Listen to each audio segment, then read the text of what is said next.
Namaskaram everyone, this is Vishwaksen and welcome to Vaka Talks, where we talk about mental health and emotional well-being in different kinds of relationships.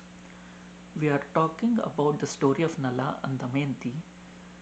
It is narrated in the Mahabharatam and trying to understand the importance of always choosing each other in a relationship, and also the ways to gather strength, the importance of gathering strength when faced with hardships. Nala, well, Bahuka, Varshneya, and Rituparna, they move along and they arrive at Damayanti's King Bhima's palace in Vidarbha.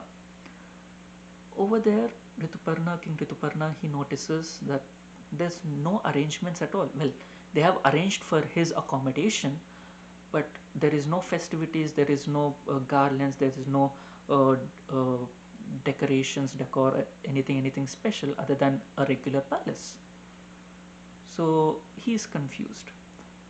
Well, he's taken aside into his quarters, and the situation is explained that this is their way of finding Nala, and he's happy. He understands their situation, why they had to do it, and he blesses them. And Bahuka, he goes into the kitchens to prepare some food for King Rituparna. So they need to verify his identity. Okay, he passed their test, but they need to make sure because he looks nothing like Nala. They don't know about his transformation, so they need to verify. So uh, they send a maid, a friend, a maid of Damayanti, to go and check. And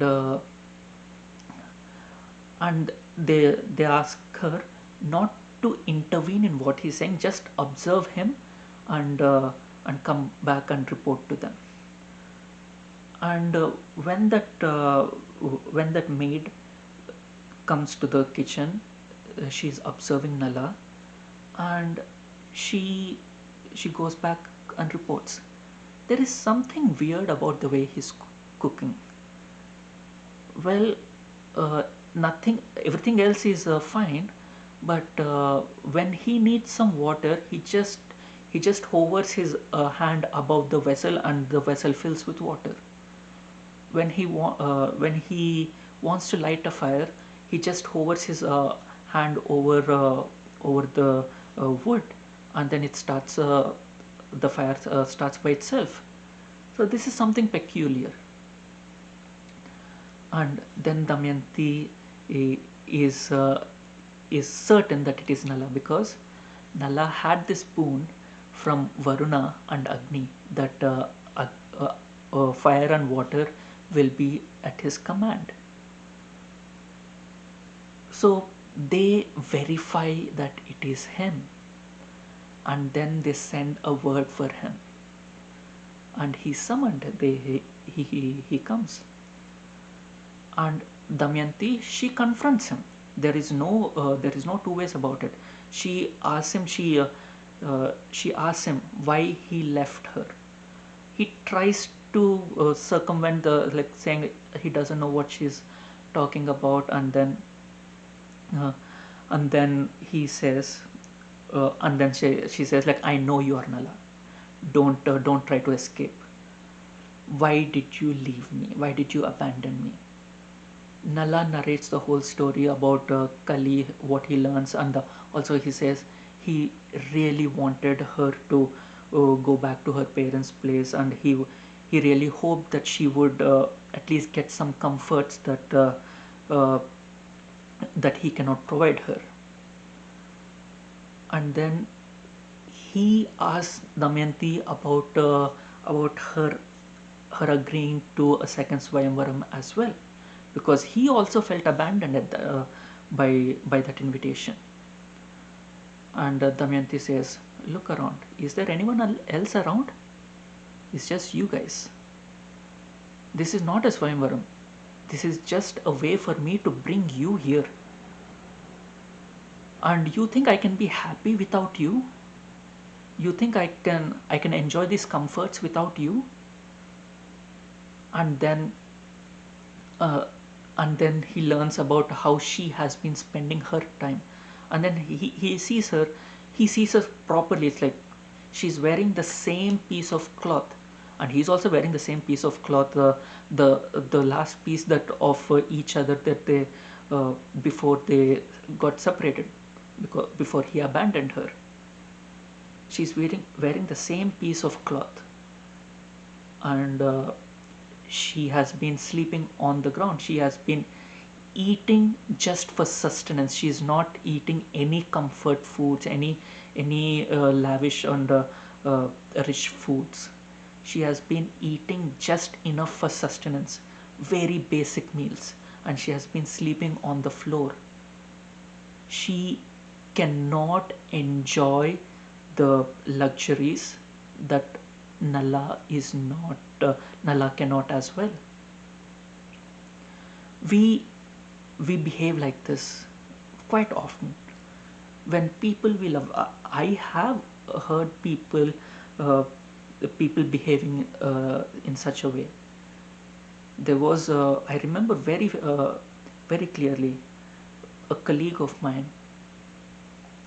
While growing up, he had he had an issue with his nasal cavity and lungs, and the doctor said that he should not eat any ice cream.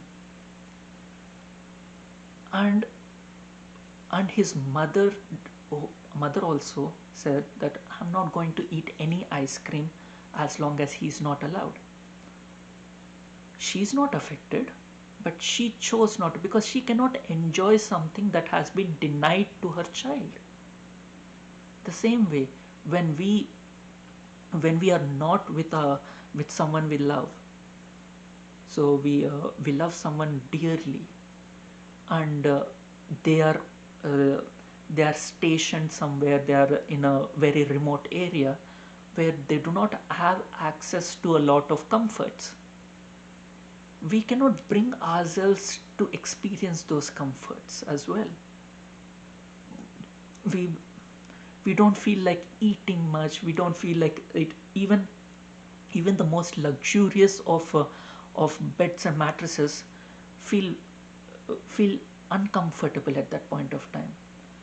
When we know that they are sleeping on the ground, we tend to sleep on the ground as well. It's kind of a way of finding a connection, the connection with them, even in the form of distress. It's a way. Okay, my wife is going through this pain and uh, this discomfort. i'm not going to I'm not going to go experience discomfort as well. Someone uh, someone is in a place where they have to go and work in a remote location, and they do not have uh, access to hot water uh, or freshly cooked food. We put very little effort in the food that we make, or we also tend to rely on frozen foods. We don't feel like using hot water. So we want to experience, we want to form a connection, we even the comforts don't feel comfortable when our loved ones do not have access to them. That's exactly what Damayanti has been doing, because even when she's in a palace, she cannot enjoy the comforts because she knows Nala does not have access to them. And both of them, they understand each other, and they apologize to each other. Well, Nala apologizes to Damayanti, and she is satisfied with his answers. She understands the situation, and then she forgives him. She does not outright forgive him. A lot of narrations, they say, oh, they summoned Nala, and she went into his arms crying. No, she asks him for justification for his actions first. He holds him responsible for his actions, and he gives a proper reasoning. And he was under the influence of Kalipurusha, and he learns about that and he tells that, and she knows that he will not lie to her, and she finds the truth in that, and then she forgives him. So they get together again.